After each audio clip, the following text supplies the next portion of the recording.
नमस्कार दोस्तों, प्रतिवत क्लासेस में आपका स्वागत है।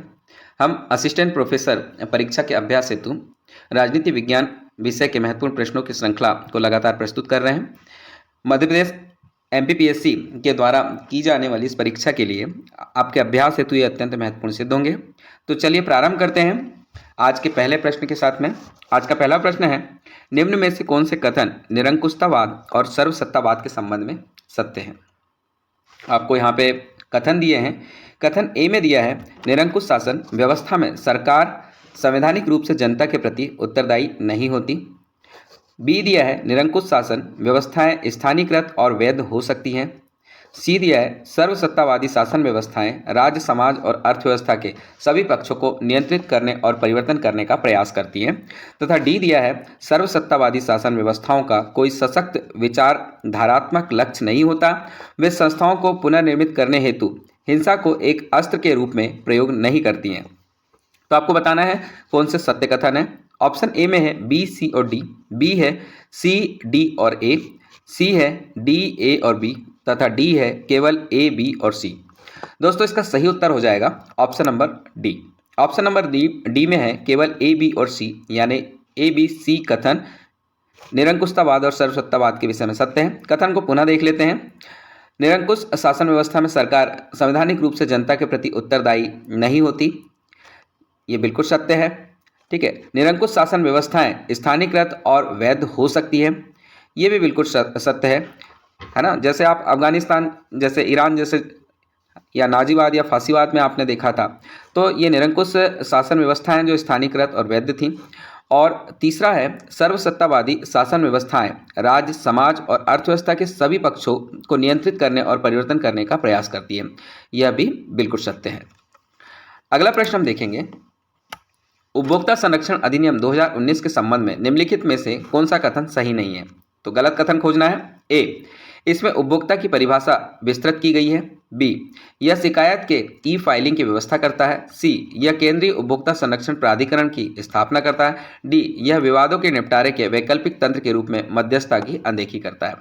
दोस्तों इसका सही उत्तर हो जाएगा, इसमें जो गलत कथन है वो है ऑप्शन नंबर डी, यह विवादों के निपटारे के वैकल्पिक तंत्र के रूप में मध्यस्थता की अनदेखी करता है, गलत है। बाकी सभी सही हैं। आप सभी जानते हैं कि उपभोक्ता संरक्षण अधिनियम 2019 इसका प्रवर्तन हुआ था 20 जुलाई 2020 को। अधिनियम ने उपभोक्ता संरक्षण अधिनियम 1986 का स्थान लिया था। इस अधिनियम में एक बात कही गई है कि जहां भी गुंजाइश हो, सभी पक्ष सहमत हो, वहां मध्यस्थता के लिए उपभोक्ता आयोग द्वारा एक शिकायत उल्लिखित कर उपभोक्ता आयोग के तत्वाधान में मध्यस्थता प्रकोष्ठों द्वारा मध्यस्थता आयोजित की जाएगी। इस हिसाब से अगर हम देखें तो ये मध्यस्थता की अनदेखी करता है, ये गलत कथन है। बाकी सभी कथन सही हैं। अगला प्रश्न हम देखेंगे, नीचे निष्क्रिय प्रतिरोध और सत्याग्रह के मध्य के अंतर के बारे में कथन दिए हैं, इनमें से कौन से कथन सही हैं। तो सही कथन खोजना है। पहला कथन है ए, निष्क्रिय प्रतिरोध कमजोर वर्गों का हथियार है। सत्याग्रह कभी भी विरोधी को आतंकित नहीं करना चाहता है। बी, निष्क्रिय प्रतिरोध व्यवहार में नकारात्मक है जबकि सत्याग्रह सकारात्मक नैतिकता है। सी, निष्क्रिय प्रतिरोध सत्याग्रह के समान है। तथा डी, निष्क्रिय प्रतिरोध को शारीरिक बल से भय नहीं होता जबकि सत्याग्रह को शारीरिक बल से भय होता है। विकल्पों में से सही उत्तर आपको चुनना है। ए है केवल ए और बी, बी है केवल सी और डी, सी विकल्प में है बी और सी, तथा डी विकल्प में है ए और डी। दोस्तों इसका सही उत्तर हो जाएगा ऑप्शन नंबर ए। ऑप्शन नंबर ए के तहत आएगा ए और बी। ये दोनों कथन जो है निष्क्रिय प्रतिरोध और सत्याग्रह के मध्य के अंतर के बारे में बिल्कुल सत्य हैं। निष्क्रिय प्रतिरोध को नकारात्मक रूप मानते हैं जबकि सत्याग्रह स्वरूप में सकारात्मक होता है। निष्क्रिय प्रतिरोध कमजोर वर्गों का हथियार माना जाता है जबकि सत्याग्रह विरोधी के हृदय परिवर्तन की कोशिश करता है। मतलब सत्याग्रही जो होता है, वो जो अत्याचार कर रहा है या शासक वर्ग है, उसका हृदय परिवर्तन की कोशिश करता है। ठीक है, इसलिए आप देखेंगे इसमें ए और बी कथन जो है ये बिल्कुल सही है और अन्य कथन जो है वो गलत है। अगला प्रश्न, प्राधान्य संबंधित है। तो प्राधान्य का अर्थ क्या होता है देखना है आपको। ऑप्शन ए, आर्थिक शोषण। बी, ढांचागत असमानता। सी, विरोधी विचारों को अपदस्थ कर प्रभावता उस काल को सामान्य बोध बन जाने की बुजुर्गवादी की क्षमता। और डी, सैन्य प्रभुत्व। दोस्तों इसका सही उत्तर हो जाएगा ऑप्शन नंबर सी। प्राधान्य की अवधारणा का संबंध ग्रामसी की अधिरचना सिद्धांत से संबंधित है, जिसमें बुद्धिजीवी वर्ग द्वारा सांस्कृतिक व बौद्धिक क्रांति द्वारा विरोधी विचारों को अपदस्थ कर एक सामान्य जन चेतना का निर्माण किया जाता है। तो इस प्रकार जो ऑप्शन नंबर सी है बिल्कुल सही हो जाएगा। अगला प्रश्न हम देखेंगे। अगला प्रश्न कथन से संबंधित है। दो कथन दिए हैं। कथन पहला, भूमंडलीकरण ने भारत में लोकतंत्र को सुदृढ़ करने में सहायता की है। कथन दूसरा, भूमंडलीकरण ने भारतीय समाज पर गहन प्रभाव डाला है। तो उपयुक्त कथन के आलोक में आपको सही विकल्प को चुनना है। ए है कथन पहला और दूसरा दोनों सही है। बी है कथन पहला दूसरा दोनों गलत है यानी सही नहीं है। और तीसरा है ऑप्शन सी में कथन पहला सही है किंतु कथन दूसरा सही नहीं है। तथा ऑप्शन डी में कथन पहला सही नहीं है किंतु कथन दूसरा सही है। इसका उत्तर हो जाएगा option number D. Option number D का अर्थ है कथन पहला सही नहीं है, यानी भूमंडलीकरण ने भारत में लोकतंत्र को सुदृढ़ करने में सहायता दी है। ये बिल्कुल गलत है, लोकतंत्र से इसका कोई संबंध नहीं है। लेकिन दूसरा कथन, भूमंडलीकरण ने भारतीय समाज पर गहन प्रभाव डाला है, ये बिल्कुल सही है। अगला हम प्रश्न देखेंगे। निम्नलिखित में से कौन उत्तर आधुनिक विचारक नहीं है? तो आपको बताना है इसमें उत्तर आधुनिक विचारक कौन नहीं है। विद्वानों के नाम है। ऑप्शन ए में है Jean Francois Lyotard. Option B है मिशेल फूको। ऑप्शन सी है रिचर्ड रोटी। ऑप्शन डी है हर्बर्ट मार्क्यूज। इसका सही उत्तर हो जाएगा option number D, Herbert Marcuse. Herbert Marcuse उत्तर आधुनिक विचारक नहीं है। इसके अतिरिक्त Jean Francois Lyotard, Michel Foucault और रिचर्ड रोटी ये आधुनिक विचारक हैं। Herbert Marcuse Frankfurt school of critical theory से संबंधित हैं, जिनकी प्रसिद्ध रचना का नाम है वन डायमेंशनल मैन, जिसमें उन्होंने पूंजीवादी समाज द्वारा बढ़ाई जा रही मिथ्या आवश्यकताओं पर प्रहार किया है। अगला प्रश्न हम देखेंगे। उपभोक्ता संरक्षण विधेयक 2019 को भारत की संसद द्वारा पारित किया गया। तो कब पारित किया गया है आपको समय बताना है। 13 जुलाई 2019 को। ऑप्शन बी में है 25 जुलाई 2019। ऑप्शन सी है 6 अगस्त 2019 तथा ऑप्शन डी है 9 अगस्त 2019। इसका सही उत्तर हो जाएगा ऑप्शन नंबर सी, 6 अगस्त 2019 को। यह विधेयक 6 अगस्त 2019 को पारित किया गया था तथा यह 20 जुलाई 2020 को लागू हुआ था। इससे पहले वाले प्रश्न में भी हमने ये देखा है। इस विधेयक ने उपभोक्ता संरक्षण विधेयक 1986 को प्रतिस्थापित किया हुआ है। अगला प्रश्न हम देखेंगे। व्यक्तिवादी अराजकतावाद की निम्नलिखित में से कौन सी एक मुख्य विशेषता नहीं है? तो व्यक्तिवादी अराजकतावाद से संबंधित विशेषता नहीं है, वो आपको खोजना है। ऑप्शन ए निजी संपत्ति, बी अति उदारवाद, सी सविनय अवज्ञा और डी जैववादिता। इसका सही उत्तर हो जाएगा ऑप्शन नंबर डी, जैववादिता व्यक्तिवादी अराजकतावाद की विशेषता नहीं है। व्यक्तिवादी अराजकतावाद की संकल्पना में जैववादिता बिल्कुल शामिल नहीं होती है, जबकि ये निजी संपत्ति को नकारते हैं, अति उदारवादी या आदर्शवादी समाज के दृष्टिकोण का समर्थन करते हैं अर्थात राज्यविहीन समाज की संकल्पना करते हैं, वह सविनय अवज्ञा को प्रतिरोध का मुख्य साधन मानते हैं। तो इस प्रकार से व्यक्तिवाद अराजकतावाद की ये विशेषताएं हो जाती हैं, जबकि जैववादिता इससे बिल्कुल भिन्न होता है। अगला प्रश्न, भारतीय संघवाद के संबंध में निम्नलिखित में से कौन सा कथन असत्य है? आपको ऑप्शन दिए हैं। ऑप्शन नंबर ए, यह संघवाद को संगठित रखने का एक अच्छा उदाहरण है। बी, इसमें अधिक शक्तिशाली केंद्रीय सरकार की प्रवृत्ति है। सी, यह एक साथ आने के संघवाद की भावना को प्रतिबिंबित करता है तथा डी, इसे अर्धसंघीय प्रणाली कहा गया है। तो आपको बताना है भारतीय संघवाद के संबंध में कौन सा कथन असत्य है। दोस्तों इसका सही उत्तर हो जाएगा ऑप्शन नंबर सी, यह एक साथ आने के संघवाद की भावना को प्रतिबिंबित करता है। यह कथन बिल्कुल असत्य है। भारतीय संघवाद को राज्यों का संघ कहा गया है, अर्थात एक मजबूत केंद्र की उपस्थिति के साथ संघवादी स्वरूप विद्यमान है। केसी व्हीलर ने भारतीय संघीय प्रणाली को अर्धसंघीय कहा है, क्योंकि इसमें संघीय शासन व एकात्मक शासन का मिला जुला स्वरूप विद्यमान है। अगला प्रश्न हम देखेंगे। निम्नलिखित में से कौन सा जस एड बेलम युद्ध का न्याय संगत विकल्प का सिद्धांत नहीं है? दोस्तों इसमें ऑप्शन दिए हैं। ए न्याय संगत कारण, बी विधि संगत प्राधिकार, सी समानुपातिकता और डी है मानवता। इसका सही उत्तर हो जाएगा ऑप्शन नंबर डी, मानवता। जस एड बेलम के सिद्धांत में मानवता नहीं है।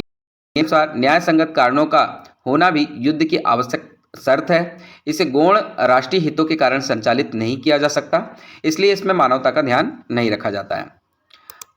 अगला प्रश्न हम देखेंगे, किसने 1857 के विद्रोह को स्वतंत्रता का प्रथम युद्ध कहा? तो किसने कहा है? आपको विद्वानों के नाम दिए हैं। ए वी.डी. सावरकर, बी राम मनोहर लोहिया, सी स्वामी विवेकानंद और डी दीनदयाल उपाध्याय। इसका उत्तर दोस्तों आप सभी जानते हैं, इसका उत्तर हो जाएगा वी.डी. सावरकर, यानी विनायक दामोदर राव सावरकर। सावरकर द्वारा प्रथम स्वतंत्रता संग्राम इसे कहा गया था तथा उनकी मुख्य कृति थी the Indian war of independence 1857, जो 1909 में प्रकाशित हुई थी। और इन्होंने ही जो हमारा स्वतंत्रता का विद्रोह हुआ था उसे स्वतंत्रता का प्रथम युद्ध माना था। अगला प्रश्न हम देख लेते हैं। दो कथन दिए गए हैं, दो कथनों में से आपको खोज करना है। देखते हैं। कथन पहला है, स्वतंत्रता और समानता को एकजुट करने हेतु सामाजिक लोकतंत्र उदारवाद और समाजवाद के तत्वों को समावेशित करता है। कथन दूसरा है, सामाजिक लोकतांत्रिक शासन नव निगमवाद की प्रणाली का उपयोग करते हैं जिसमें नीति निर्धारण में राज, श्रम और व्यापार सम्मिलित होते हैं। उपयुक्त कथनों के संबंध में विकल्पों में से सही उत्तर चुनना है। विकल्प है, ए कथन पहला और दूसरा दोनों सही है, बी कथन पहला व दूसरा दोनों गलत है, सी कथन पहला सही है कथन दूसरा गलत है, और डी कथन पहला गलत है परंतु कथन दूसरा सही है। इसका सही उत्तर हो जाएगा दोस्तों ऑप्शन नंबर ए, कथन पहला और दूसरा दोनों सही है। सामाजिक लोकतंत्र मुख्यतः नॉर्डिक देशों यानी Sweden, Denmark, Finland, Norway, Ireland में विद्यमान है, जबकि सामाजिक लोकतांत्रिक राष्ट्र अर्थव्यवस्था के रूप में कीसियन प्रतिरूप का पालन करते हैं।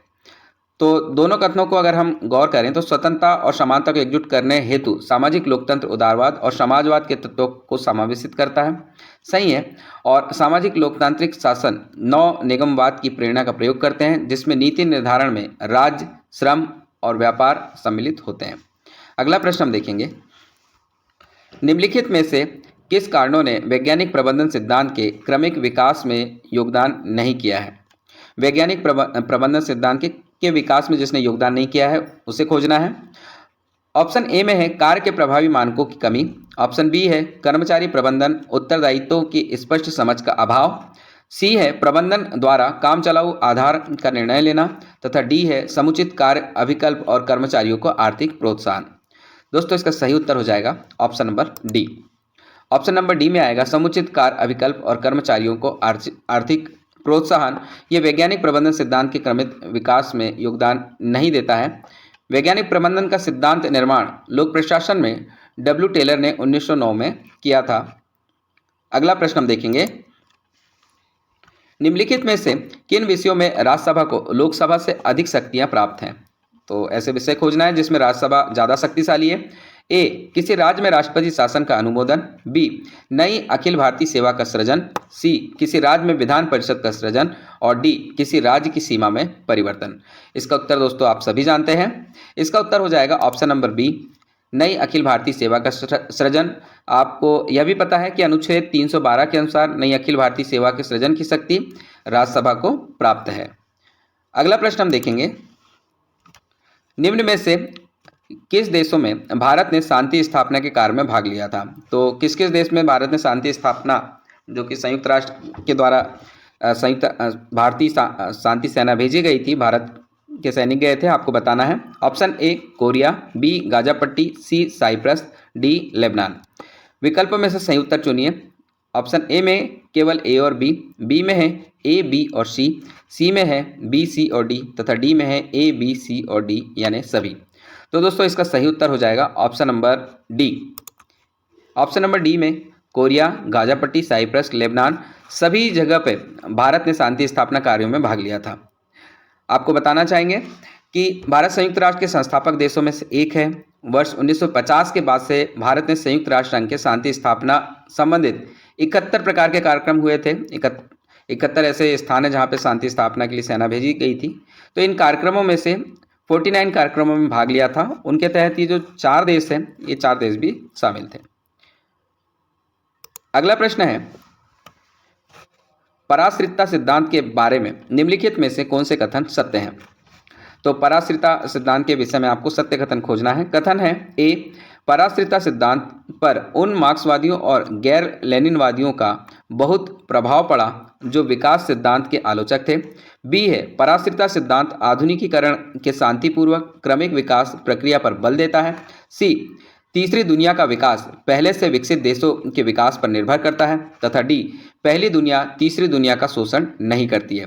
नीचे दिए गए विकल्पों में से सही उत्तर चुनिए।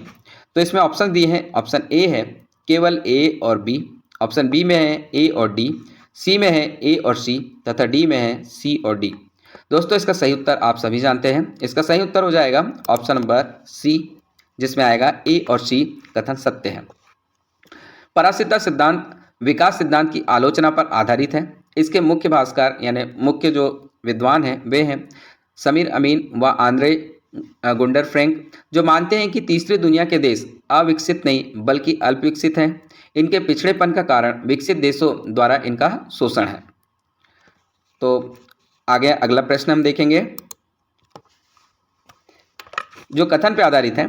कथन पहला है, प्रत्येक संविधान का अपना दर्शन होता है। कथन दूसरा है, भारतीय संविधान में निहित दर्शन को समझने के लिए हमें पंडित नेहरू के ऐतिहासिक उद्देश्यपरक संकल्प पर ध्यान केंद्रित करना होगा। उपयुक्त कथनों के आलोक में आपको जो सही विकल्प दिया है उसके उत्तर चुनना है। इसमें विकल्प पहला है ए, कथन पहला दूसरा दोनों सही हैं। बी में है पहला और दूसरा दोनों सही नहीं है। सी है कथन पहला सत्य है दूसरा गलत है। और कथन डी में है पहला असत्य है किंतु कथन दूसरा सत्य है, सही है। दोस्तों इसका सही उत्तर हो जाएगा ऑप्शन नंबर ए। कथन पहला और दूसरा दोनों सही है, यानी प्रत्येक संविधान का अपना दर्शन होता है, बिल्कुल सत्य है। और भारतीय संविधान में निहित दर्शन को समझने के लिए हमें पंडित नेहरू के ऐतिहासिक उद्देश्यपरक संकल्प पर ध्यान केंद्रित करना होगा। इसी के आधार पर हमारे प्रस्तावना का निर्माण हुआ था। अगला प्रश्न हम देखेंगे, निम्नलिखित में से कौन भारत में पंचायती राज व्यवस्था के विचार का कट्टर विरोधी था। आपको ऑप्शन दिए हैं, option A B R Ambedkar, B Jayaprakash Narayan, C Ram Manohar Lohia और डी महात्मा गांधी। इसका सही उत्तर हो जाएगा दोस्तों option number A B R Ambedkar. Ambedkar panchayati raj व्यवस्था के कट्टर विरोधी थे। वे मानते थे कि गांव जो यानी भारतीय गांव जो हैं वो संकीर्णता, अज्ञानता, अंधविश्वास और सांप्रदायिकता, जाति प्रथा और अपने अपनों के स्वार्थों की पूर्ति का गढ़ बने हुए हैं। अतः ग्राम पंचायतों को संविधान का आधार बनाना आत्मघाती होगा और इससे जो ग्रामीण जन हैं उन पर अत्याचार बढ़ेगा तथा रूढ़िवादी व्यवस्था का सत्ता में संकेंद्रण बढ़ेगा। तो ये उस समय का जो माहौल था उसके अनुसार डॉक्टर बी आर अम्बेडकर ने पंचायती राज व्यवस्था का विरोध किया था और वह उस समय पे कट्टर विरोधी थे। अगला प्रश्न हम देखेंगे,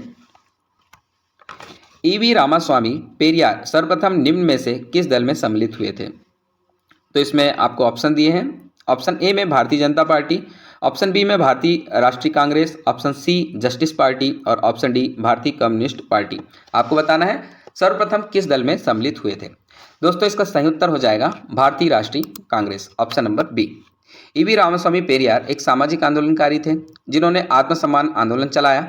वे प्रारंभिक वर्षों में यानी 1919 के दौरान जब गांधी जी का प्रभुत्व बढ़ा था तब भारतीय राष्ट्रीय कांग्रेस में सम्मिलित हुए, परंतु 1925 में पार्टी में ब्राह्मणवादी मानसिकता की प्रवृत्ति बढ़ती गई। इसके कारण उन्होंने कांग्रेस को त्याग दे दिया। बाद में उन्होंने जस्टिस पार्टी बनाई जो कि 1939 में बनी और उसके अध्यक्ष बने तथा 1944 में उसका नाम बदलकर द्रविड़ कड़गम रख दिया गया। तो इस प्रकार से ईवी रामास्वामी पेरियार सर्वप्रथम भारतीय राष्ट्रीय कांग्रेस से जुड़े हुए थे। अगला प्रश्न हम देखेंगे, अरस्तु के अनुसार कौन सा अभिकथन सही है। तो आपको ऑप्शंस यहाँ पे दिए हैं। ऑप्शन है पुलिस को इतना बृहत होना चाहिए कि आत्मनिर्भरता सुनिश्चित करे और इतना सूक्ष्म होना चाहिए कि सुशासन सुनिश्चित हो सके। दूसरा, पुलिस प्राकृतिक था और व्यक्ति से पूर्व रूप से था, कालक्रम में नहीं अपितु उद्देश्यपरक रूप से। और ऑप्शन सी है पुलिस मानव संघों का उच्चतम और सर्वाधिक व्यापक रूप है। तथा ऑप्शन डी है पुलिस मानव का बृहत है। तो पुलिस से संबंध यहाँ राज्य से है। आपको बताना है कि पुलिस के विषय में यानी राज्य के विषय में कौन सा अभिकथन सही है। ऑप्शन ए में है ए और डी, बी में है बी और डी, सी में है सी और डी तथा डी में है ए बी और सी। दोस्तों इसका सही उत्तर आपको बता देते हैं, डी इसका सही उत्तर है, यानी ए बी और सी अभिकथन सही है। अरस्तु के अनुसार पोलिस राज्य का स्वरूप स्वाभाविक, प्राकृतिक व आंगिक है तथा व्यक्ति से पूर्ववर्ती एक उद्देश्य परक संस्था के रूप में है, जिसका उद्देश्य एक नैतिक मानव समुदाय का निर्माण करना है। वह राज्य को समुदायों का समुदाय या समुदायों का उच्चतर स्वरूप मानता है। तो इस प्रकार से अगर हम देखें तो कथन ए, बी और सी बिल्कुल सत्य हैं। अगला प्रश्न हम देख लेते हैं, हिंदू राष्ट्र का विचार मूलतः किसका है? ऑप्शन दिए हैं। Option A V D. Savarkar, B K B. Hedgewar, C B S. Moonje तथा डी एम.एस. गोवलकर। दोस्तों इसका सही उत्तर हो जाएगा ऑप्शन नंबर ए वी.डी. सावरकर। वी.डी. सावरकर हिंदू राष्ट्र का सबसे पहले विचार उन्होंने दिया था। उनकी पुस्तकें जो 1923 में प्रकाशित हुई थी उसका नाम ही हिंदुत्व था तथा हिंदुत्व पद पातशाही 1925 में प्रकाशित हुई। सावरकर एक क्रांतिकारी राष्ट्रवादी थे जो मेजिनी के विचारों से प्रेरित थे। उनका मानना था हिंदू का आशय केवल धर्म या परंपरा नहीं बल्कि एक प्रजाति या राष्ट्रीयता है। तो इस प्रकार से हिंदू राष्ट्र का विचार सर्वप्रथम वी.डी. सावरकर ने दिया था। अगला प्रश्न हम देखेंगे, जयप्रकाश नारायण ने निम्न में से किन दलों का गठन किया? आपको दलों के नाम लिखे हैं। ऑप्शन ए में है कांग्रेस सोशलिस्ट पार्टी, बी है भूदान आंदोलन पार्टी, सी है प्रजा सोशलिस्ट पार्टी और डी है डेमोक्रेटिक प्रजा सोशलिस्ट पार्टी। विकल्पों में से आपको खोजना है किस किस का निर्माण किया है। ए में दिया है ए और बी में है बी और सी में है सी और डी तथा डी में है ए और सी। दोस्तों इसका सही उत्तर हो जाएगा option number D. Option number D में ए और सी शामिल होगा। जयप्रकाश नारायण, राम मनोहर लोहिया, आचार्य नरेंद्र देव के द्वारा, इन तीनों के द्वारा सन 1934 में फेबियनवादी व मार्क्स लेनिनवादी विचारों से प्रेरित होकर कांग्रेस का सोशलिस्ट पार्टी का गठन किया गया था। तो कांग्रेस सोशलिस्ट पार्टी इन तीनों ने मिलकर गठित की थी। इसके अलावा सोशलिस्ट पार्टी और किसान मजदूर प्रजा पार्टी जो कि जे.बी. कृपलानी ने गठित की थी, इनका सम्मेलन 1952 में होता है और डेमोक्रेटिक प्रजा सोशलिस्ट पार्टी का गठन किया गया। तो इस प्रकार से अगर आप ऑप्शन देखिए तो ए और सी इन दोनों के गठन के दौरान जयप्रकाश नारायण बिल्कुल शामिल थे, यानी कांग्रेस सोशलिस्ट पार्टी और प्रजा सोशलिस्ट पार्टी के गठन के समय। अगला प्रश्न हम देख लेते हैं, निम्न में से कौन से कथन पंडिता रमाबाई के संबंध में सत्य हैं? ए, वह हिंदू दर्शन की कट्टर समर्थक थी। बी, वह भारत में महिलाओं की शिक्षा और मुक्ति के क्षेत्र में अग्रणी थी। सी, वह द हाई कॉस्ट वुमन की लेखिका थी और डी, वह ईसाई धर्म विरोधी थी। विकल्पों में से सही उत्तर चुनना है। सत्य कथन आपको खोजना है। ऑप्शन ए में है केवल ए और बी है बी और सी है केवल सी और डी तथा डी है केवल ए और डी। इसका सही उत्तर हो जाएगा दोस्तों option number B. Option number B में बी और सी कथन जो है वो एकदम सत्य है।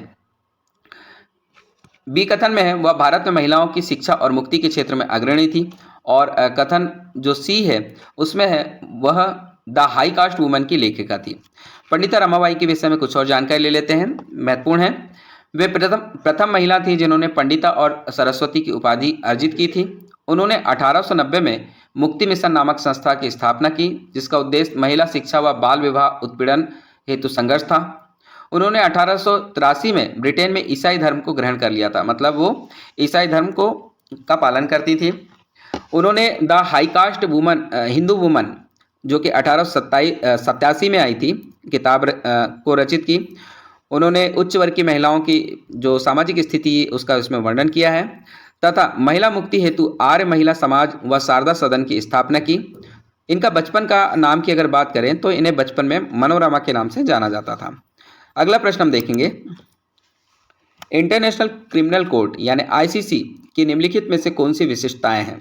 तो इंटरनेशनल क्रिमिनल कोर्ट की विशेषताएं आपको बताना है। विशेषताएं दी है, ए, आईसीसी को कोर्ट ऑफ लास्ट रिसोर्ट के रूप में रोम विधि स्टैच्यू द्वारा स्थापित किया गया था। बी है, आईसीसी अपने अधिकार क्षेत्र का तभी प्रयोग कर सकता है जब राष्ट्रीय न्यायालय जांच करने अथवा अभियोजन चलाने के लिए अनिच्छुक अथवा असमर्थ हो। सी, यह युद्ध आपराधिक कृत्यों के विरुद्ध अभियोजन नहीं चला सकता है और डी, आईसीसी हेग में स्थित नहीं है।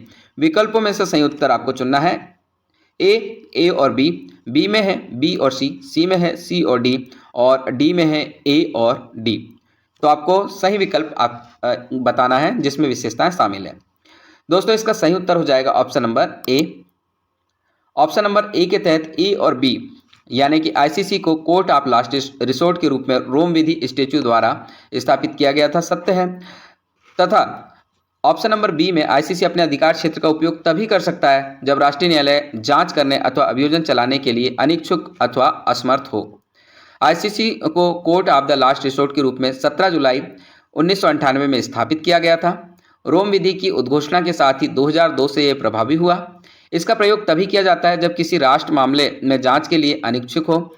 इसका कार्य युद्ध या मानव नरसंहार के कृत्यों पर सुनवाई करना है। यह अंतर्राष्ट्रीय न्यायालय से भिन्न है। इसका मुख्यालय हेग में है, यानी ये वाला कथन जो गलत है, हेग में है। और वर्तमान में 123 देश इसके सदस्य देश हैं। अगला प्रश्न हम देखेंगे। नीचे दो कथन दिए हैं, कथनों के विषय में आपको जानकारी देना है। कथन पहला है, मार्क्स द्वारा प्रतिपादित इतिहास की आर्थिक व्याख्या को एम.एन. राय गलत और अपूर्ण मानते थे। कथन दूसरा है, एम.एन. राय का तर्क था कि सामाजिक और आर्थिक प्रक्रिया के वास्तविक रूप का निर्धारण मात्र भौतिक संसाधनों के प्रकार से नहीं होता है। तो उपयुक्त कथनों के आलोक में सही उत्तर चुनना है। ए है कथन पहला दूसरा दोनों सही है, बी है कथन पहला और दूसरा दोनों गलत है, और सी है कथन पहला सही है किंतु कथन दूसरा सही नहीं है, और डी है कथन पहला सही नहीं है किंतु कथन दूसरा सही है। तो दोस्तों इसका सही उत्तर हो जाएगा ऑप्शन नंबर ए, कथन पहला और दूसरा दोनों सही, यानी मार्क्स द्वारा प्रतिपादित इतिहास की आर्थिक व्याख्या को एम.एन. राय गलत और अपूर्ण मानते थे, बिल्कुल सही है। और दूसरा है, एम.एन. राय का तर्क था कि सामाजिक और आर्थिक प्रक्रिया के वास्तविक रूप का निर्धारण मात्र भौतिक संसाधनों के प्रकार से नहीं होता है। दोस्तों एम.एन. राय के विषय में एक जानकारी और है। एम.एन. राय ऐसे व्यक्ति थे जिनका जीवन अलग अलग चरणों में जाना जाता है। जैसे जीवन के प्रथम चरण में वे क्रांतिकारी राष्ट्रवादी थे, द्वितीय चरणों में वे मार्क्सवादी प्रकृति के हो गए थे, और अंतिम चरणों में वो नव मानवतावादी हो गए थे। ठीक, अगला प्रश्न हम देखेंगे। उत्तर शीत युद्ध में निर्गुट आंदोलन की प्रासंगिकता का विश्लेषण करने हेतु किसने the new northern concept of power यानी NNCP का विचार दिया? आपको विद्वानों के नाम दिए हैं। ए है MS राजन, बी है SD मुनि, सी है AP राणा तथा डी है मुकुंद चंद दुबे। दोस्तों इसका सही उत्तर हो जाएगा option number C, AP Rana. उत्तर शीत युद्ध के युग में निर्गुट आंदोलन की प्रासंगिकता का विश्लेषण करने हेतु AP राणा ने the new northern concept of power यानी NNCP का विचार दिया था। अगला प्रश्न हम देख लेते हैं। संविधान के अनुच्छेद 19 में उद्भूत निम्नलिखित स्वतंत्रताओं को क्रमबद्ध कीजिए। तो जो आर्टिकल 19 में स्वतंत्रता है उनको क्रम से आपको बताना है। इसमें दिया है, पहला संघ अथवा यूनियन का गठन, बी है कोई भी व्यवसाय अपनाना, सी है भारत के भूभाग में कहीं भी स्वतंत्र भ्रमण करना, तथा डी है शांतिपूर्वक तरीके से बिना हथियार के एकत्रित होना। तो ये सभी स्वतंत्रताएं तो हैं, लेकिन एक के बाद एक जो संविधान में वर्णित है वो आपको बताना है। ऑप्शन ए में सर्वप्रथम CBA, फिर अंत में डी, बी में है DACB, सी में है ABC और अंत में डी, तथा डी में है BCD और अंत में ए। दोस्तों इसका सही उत्तर आप सभी जानते हैं। इसका सही उत्तर हो जाएगा option number B. Option number B के तहत आ जाएगा सर्वप्रथम डी यानी शांति पूर्ण तरीके से बिना हथियार को एकत्रित करना, फिर ए, फिर सी और फिर बी। एक बार हम इसके विषय में पूर्णतः जानकारी ले लेते हैं। आर्टिकल 19 में, संविधान के अनुच्छेद आर्टिकल 19 में स्वतंत्रताओं का क्रमबद्ध तरीका इस तरह से होगा। सर्वप्रथम आएगा वाक अभिव्यक्ति की स्वतंत्रता, उसके बाद में आएगा बिना हथियारों के शांतिपूर्ण रूप से सम्मेलन करने की स्वतंत्रता, उसके बाद में आता है समूह व संघ बनाने की स्वतंत्रता, फिर आता है भारत के संपूर्ण क्षेत्र में रहने व बस जाने की स्वतंत्रता, पांचवें नंबर पे आता है भारत के समूचे भाग में रहने की बस जाने की स्वतंत्रता, तथा छठवें नंबर पे आता है भारत के सभी नागरिकों को व्यापार, व्यवसाय और वृत्ति का अधिकार। तो ये एक के बाद एक दी हुई स्वतंत्रताएं हैं। अगला प्रश्न हम देख लेते हैं। निम्नलिखित में से कौन समाजवाद के सिद्धांत संबंधी G.A. कोहेन के विचारों का तत्व नहीं है? आपको इसमें ऑप्शंस दिए हैं। ऑप्शन ए है पूंजीवाद के अंतर्गत स्वतंत्रता के अनुचित वितरण का सिद्धांत, ऑप्शन नंबर बी है उदारवादी समतावाद के प्रख्यापित वास्तविक भ्रातृत्व, तथा ऑप्शन नंबर सी है जॉन रॉल्स के सिद्धांत के गहन असमानता मूलक संरचना, और ऑप्शन नंबर डी है बाजार उन्मुख समाजवाद। नीचे दिए गए विकल्पों में से सही उत्तर आपको चुनना है। ऑप्शन ए में केवल ए और बी, ऑप्शन नंबर बी में है ए और सी, ऑप्शन नंबर सी में है बी और सी, और ऑप्शन नंबर डी में है सी और डी। दोस्तों इसका सही उत्तर हो जाएगा option number B. Option number B के तहत केवल ए और सी जो है ये जो है G.H. कोहेन के विचारों का तत्व नहीं है, जो कि समाजवाद के सिद्धांत के संबंध में थे। तो इसमें देख लेते हैं, एक कथन है पूंजीवाद के अंतर्गत स्वतंत्रता के अनुचित वितरण का सिद्धांत इसमें शामिल नहीं है, तथा जॉन रॉल्स के सिद्धांत की गहन असमानता मूलक संरचना। G.A. कोहेन ने अपनी पुस्तक वाई नॉट सोशलिज्म, जो कि 2009 में आई थी, में समाजवाद संबंधी विचार दिए थे। उन्होंने उदारवादी समतावाद के आधार पर समाजवादी मूल्यों का विश्लेषण किया था। वह माना कि पूंजीवादी विश्व में बाजार क्रियाएं समाजवादी प्रक्रियाओं का संचालन करती हैं, न कि राज्य। अगला प्रश्न हम देखेंगे, भारतीय राष्ट्रीय राजनीतिक दलों के विषय में सही है। तो कौन सी बात सही है ये आपको देखना है। भारत के चुनाव आयोग के मई 2023 के नवीनतम प्रकाशनों और उसके बाद की अधिसूचना के अनुसार 6 राष्ट्रीय पार्टियां, 55 राज्य पार्टियां और 2597 गैर मान्यता प्राप्त पार्टियां हैं। कथन बी है, इंडिया में 26 दल और एनडीए में 28 दल शामिल हैं। तो 2 बड़े दलों के नाम लिखे हैं, जैसे INDA इंडिया में 26 दल हैं और NDA में 38 दल शामिल हैं। ये 2023 की स्थिति बताई है। और सी है, अप्रैल 2023 को आपका ECI यानी इलेक्शन कमीशन ऑफ इंडिया द्वारा राष्ट्रीय पार्टी का दर्जा वापस ले लिया गया। नीचे दिए गए विकल्पों में से सही उत्तर चुनिए। तो दोस्तों इसमें ऑप्शन दिए, ऑप्शन ए में है ए और बी में है ए और सी में है ए बी सी तथा डी में है बी और सी। इसका सही उत्तर हो जाएगा ऑप्शन नंबर ए। सही कथन में ऑप्शन नंबर ए और बी शामिल हैं, यानी भारत के चुनाव आयोग के मई 2023 के नवीनतम प्रकाशनों के बाद की अधिसूचनाओं के अनुसार भारत में 6 राष्ट्रीय पार्टियां, 55 राज्य पार्टियां और 2597 गैर मान्यता प्राप्त पार्टियां हैं। बिल्कुल सत्य है। और इंडिया में 26 दल और एनडीए में 38 दल शामिल हैं। ये भी 2023 की रिपोर्ट है, ये भी बिल्कुल सही है। इसके अतिरिक्त इसमें जो सी ऑप्शन दिया है, अप्रैल 2023 को आपका इलेक्शन कमीशन इंडिया द्वारा राष्ट्रीय पार्टी का दर्जा वापस ले लिया गया था, ये कथन बिल्कुल गलत है। जबकि अप्रैल 2023 को जो आप पार्टी थी उसे राष्ट्रीय पार्टी का दर्जा दिया गया था। अगला प्रश्न हम देखेंगे, मध्य प्रदेश राज्य निर्वाचन आयोग के विषय में सही कथन का चयन करें। ऑप्शन ए में कथन ए में है, इसका गठन 1 फरवरी 1994 को किया गया। बी में है, राज्य चुनाव आयुक्त की नियुक्ति राज्यपाल द्वारा की जाती है। सी है, आर्टिकल 243 के 1 में पंचायतों और आर्टिकल 243 ZA के तहत नगर पालिकाओं के निर्वाचन करवाए जाते हैं। तो सही विकल्प का चयन करना है। ऑप्शन ए में है ए और बी में है ए और सी तथा सी में है ए बी और सी तथा डी में है बी और सी। दोस्तों इसका सही उत्तर हो जाएगा ऑप्शन नंबर सी, यानी तीनों कथन ए बी सी तीनों ही सही हैं। मध्य प्रदेश राज्य निर्वाचन आयोग का जो गठन है 1 फरवरी 1994 को किया गया था। राज्य चुनाव आयुक्त की नियुक्ति राज्यपाल द्वारा की जाती है, ये भी सही है। और आर्टिकल 243 के 1 में पंचायतों के चुनाव और आर्टिकल 243 ZA के तहत नगर पालिकाओं के निर्वाचन करवाए जाते हैं, ये भी बिल्कुल सही है। तो दोस्तों ये हमारा अंतिम प्रश्न था। इसी तरह के राजनीति विज्ञान विषय के प्रश्नों हेतु आप लगातार हमारे साथ बने रहिए। और भी कोई अगर आपको अलग से इन्फॉर्मेशन चाहिए राजनीति विज्ञान के विषय में या इस तरह की कुछ अन्य वीडियो चाहते हैं तो इस विषय में हमें ज़रूर कमेंट करें। धन्यवाद। जय हिंद।